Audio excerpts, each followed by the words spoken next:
இன்று காலை சுமார் 10:30 மணியளவில் சிபிஐ அலுவலகத்தில் நடிகர் விஜய்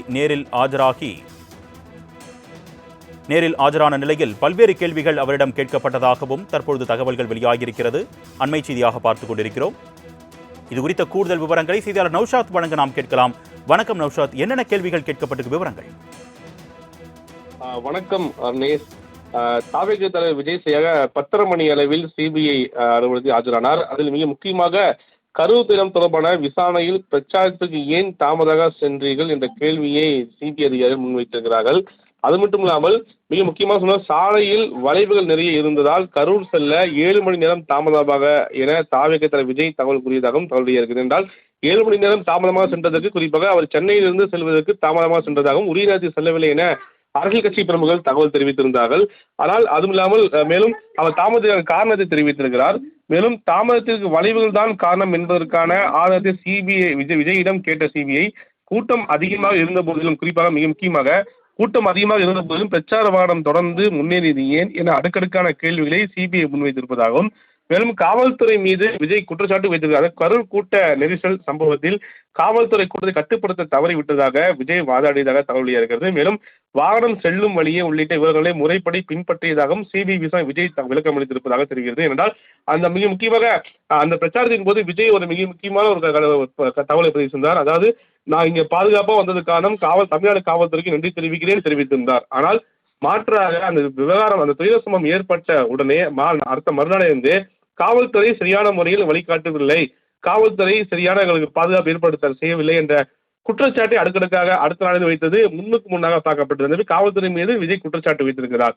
மேலும் இன்றைக்கு அதாவது மிக முக்கியமாக சாலை வளைவுகள் நிறைய இருந்ததால் கரூர் செல்ல 7 மணி நேரம் தாமதம் என தாவேக தலைவர் விஜய் கூறியதாகவும் தகவல் இருக்கிறது. என்றால் நான் தாமதமாக வந்ததற்கு வளைவுகள் தான் காரணம் எனவும் தெரிவித்திருக்கிறார். அதாவது அது மிக முக்கியமாக அந்த அன்னைக்கு சென்னையிலிருந்து புறப்படும் போதே நேரம் முன்பின்னாக 7 மணிக்கு புறப்படுவதில் அவர் தாமதமாக தான் புறப்பட தனி விமானத்தின் மூலமாக.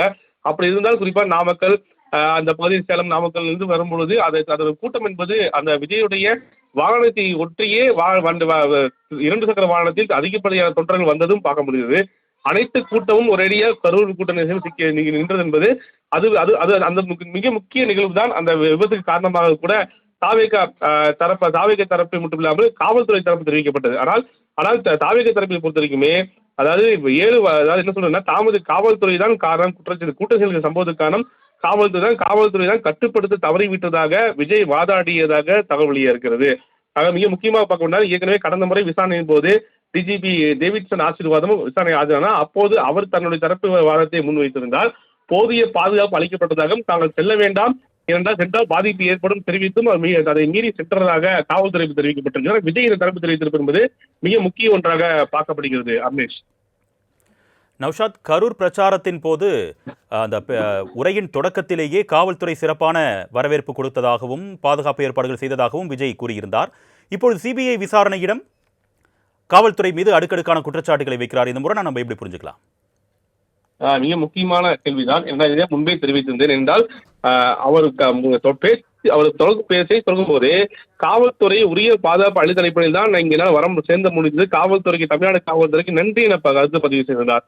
ஆனால் அந்த சம்பவம் ஏற்பட்ட உடனேயே அடுத்த நாள் மறுநாள் இருந்தே குறிப்பாக தாவேக சார்ந்த நிர்வாகிகள் காவல்துறை உரிய பாதுகாப்பு வழங்கவில்லை என கருத்தும் தெரிவித்திருந்தார்கள். இதனால் 500 போலீசார் பாதுகாப்பு போட்டதாகவும் 600 போலீஸ் பாதுகாப்பு போட்டது முன்னுக்கு முன்னாக காவல்துறை தரப்பில் எண்ணிக்கையை மாற்றி சொன்னதாகவும் முதல்வர் சட்டப்பேரவையில் பதிவு செய்யும் போது கூட மாற்றாக எண்ணிக்கையை பதிவு செய்ததாகவும், அதே அன்னைக்கு பத்திரிகா சந்திப்பு டேவிட்சன் ஆசீர்வாதம் தெரிவிக்கும் போது எண்ணிக்கையை மாற்றி சொன்னதாக கூட அந்த விவகாரத்தை பூதாகரமாக தாவேகவினர் ஒரு குற்றச்சாட்டாக புகாராக கூட முன்வைத்து பார்க்க முடியுது. ஆனா இருந்தாலும் கூட அது மிக முக்கியமாக காவல்துறை தான் இந்த விபத்திற்கு காரணம், கூட்ட நெரிசலில் இருக்கக்கூடிய சம்பவத்தை கூட்டத்தை கட்டுப்படுத்த தவறிவிட்டதாக என அழுத்தம் திருத்தமாக விஜய் தெரிவித்திருக்கிறார். ஆனால் சிபிஐ பொறுத்த வரைக்குமே இந்த கேட்கக்கூடிய இந்த கேள்விகளுக்கு முன்னுக்கு முன்னாக ஏற்கனவே கடந்த முறை விசாரணையின் போது விஜய் என்ன கருத்து பதிவு செய்திருந்தாரோ அதை எழுத்துப்பூர்வம் ஆகியதும் இல்லாமல் இன்றைக்கு விஜய்க்கு என்ன கேட்டிருக்காரோ இந்த கேள்விக்கு பதிலுக்கும் முன்னுக்கு முன்னாக ஏதாவது இருக்கிறதா என்ற முழுமையாக சிபிஐ அதிகாரி ஆராய்வார்கள் தகவல் வெளியாகுது. அது ஆராய்ந்த பிறகு அடுத்தடுத்த நடவடிக்கைகள் சிபிஐ அதிகாரிகள் மேற்கொள்வார் என்ற தகவல் வெளியே இருக்கிறது. அர்னேஷ். நௌஷாத், கடந்த 12ஆம் தேதி விஜய் முதற்கட்டமாக விசாரணைக்கு ஆஜரான போது சுமார் 7 மணி நேரம் விசாரணை நடைபெற்றது. இன்று 2ஆம் கட்டமாக ஆஜராகியிருக்கிறார். இன்று எத்தனை மணி நேரம் விசாரணை நடத்த வாய்ப்பு இருக்கிறதா சொல்லப்படுது? தகவல்கள் எதுவும் வெளியாயிருக்கா? நிச்சயமாக கடந்த முறை 7 மணி நேரம் விசாரணை என்பது மிக முக்கியம் ஒன்றா பார்க்க முடியும். 100க்கும் மேற்பட்ட கேள்விகள் எழுத்து மூலமாக கேட்டதாகவும், அதற்கு இடையில் உணவு இடைவேளைக்கும் அனுமதி கொடுத்ததாகவும், ஆனால் உணவு இடைவேளைக்கு செல்லவே பிஸ்கெட் மட்டுமே சாப்பிட்டு அவர் அமர்ந்ததாகவும் கூட அங்கிருந்து தகவல்கள் வந்த வண்ணம் இருக்கிறது. அது 7 மணி நேரம் விசாரணை தொடர்ந்தது. அதே போல இன்று 10:30 மணிக்கு ஆஜராகியிருக்கிறார். தொடர்ந்து விசாரணையானது நடைபெற்றிருக்கிறது. இந்த விசாரணை நீடிக்கும் என எதிர்பார்க்கப்படுகிறது. என்றால் விஜயை பொறுத்த வரைக்குமே அவர் குறிப்பாக சஸ்பெக்ட் கிடையாது. அவர் குறிப்பாக என்றால் ஐ விட்னஸ் மட்டுமே, அது சந்தேக நபராகவே இருக்கிறார். அவர் குற்றவாளி கிடையாது. அந்த அடிப்படையில் பார்க்கும்போது சந்தேக விட்னஸ் பொறுத்த வரைக்குமே அழைத்து விசாரிப்பது என்பது இயல்பான ஒன்று. ஏனென்றால் அந்த முறை மிக முக்கியமாக சொல்ல, யாரு எந்த ஒரு காவல்துறை கேட்டாலும் கூட, எந்த பதில் தெரிவித்தாலும் கூட, விஜயிடம் தெரிவித்து விட்டோம், விஜய் நிர்வாகியிடம் தெரிவித்தோம், நிர்வாகியிடம் தெரிவித்தோம் கருத்து தெரிவித்தார். நிர்வாகியை பொறுத்த வரைக்கும் இந்த சம்பவத்தை விஜயிடம் தெரிவித்தார்களா என்ற ஒரு கேள்வி எழுந்திருக்கிறது. அந்த அடிப்படையில் பார்க்கும்போது இதை ஒட்டி முழுமையாக இந்த விசாரணைக்கு விஜய் உட்படுத்துவாரா? ஏனென்றால் நிர்வாகிகளுக்கு தெரிவிக்கப்படுவதை விஜய்க்கு அது முறையாக தகவல் தெரிவிக்கப்பட்டதா? இதுபோல் பிரச்சனை ஏற்படும் முன்கூட்டியே அறிந்து காவல்துறை சொன்ன தகவலை விஜய்க்கு தெரிவித்தார்களா? ஏனென்றால் அந்த சம்பவம் ஏற்படும் பொழுது ஆதவர்ஜனா குறிப்பாக அந்த ஆணுக்கு விஜய் இந்த முடித்து விடலாமா, இதோடு பிரச்சனை முடிக்கலாம் விஜய் கேள்வி கேட்பார். ஆனால் ஆதவர்ஜனா அதை தொடருங்கள் என்ற ஒரு செய்கை என்பது பரவலாக சமூகத்தில் பரவப்பட்டது பார்க்க முடியுது. அந்த இடத்தில் அது முழுமையாக அந்த வாகனத்தை சுற்றியும், வாகனத்தில் இருக்கக்கூடிய நடந்த நிகழ்வையும் சுற்றியும் முழுமையாக இந்த கேள்வியை கொடுக்கப்படுவதாக ஒரு தகவல் வெளியாக இருக்கிறது. அது இல்லாமல் ஏற்கனவே மிக முக்கியமாக அந்த வாகன ஓட்டுநரிடையும் விசாரணை மேற்கொண்டிருப்பதாகவும், அவர் பதிவு செய்த தகவல் அடிப்படையிலும் விசாரணை என்பது விஜய் சுற்றி இருக்கும் என்று எதிர்பார்க்கப்படுகிறது. அர்னேஷ். நௌஷாத், அதே போல சிபிஐ விசாரணையின் முடிவில் குற்றப்பத்திரிகை தாக்கல் செய்யும் போது அதில் விஜயின் பெயரையும் சேர்க்க திட்டம் வகுத்திருப்பதா ஒரு தகவல் வெளியாயிருக்கே, அது உண்மையா? அது குறித்தான தகவல்கள் எதுவும் வெளியாயிருக்கா? அனேஷ், மிக முக்கியமாக ஒரு சம்பவம் நடக்கிறது என்றால் சம்பவத்தை ஒட்டி ஒரு விசாரணை நடைபெறும். இந்த விசாரணை சிபிஐ சம்பந்தம் இருக்கிறது. சிபிஐ பொறுத்த வரைக்குமே முழுமையாக நேரடியாக சென்று அந்த கரூர் விவகாரத்தில் முழுமையாக சம்பவம் நடைபெற்ற இடம், காவல்துறை அலுவலகம், காவலர்கள் மற்றும் மருத்துவர்கள், காவல்துறை கண்காணிப்பாளர் என அனைவரையும், பொதுமக்கள் அனைவருமே விசாரணைக்கு உட்படுத்தியிருக்கிறார்கள். அங்கே கூடிய தகவலையும் கேட்டு பெற்றிருக்கிறார்கள். அது இல்லாமல் அடுத்த பிறகு அந்த காவல்துறை துணை கண்காணிப்பாளர் மற்றும் கரூர் மாவட்ட தாவேகா செயலாளர் உள்ளிட்ட அனைவரையுமே விசாரணைக்கு உட்படுத்தி அவருடைய கருத்தையும் கேட்டு பெற்றிருக்கிறார்கள்.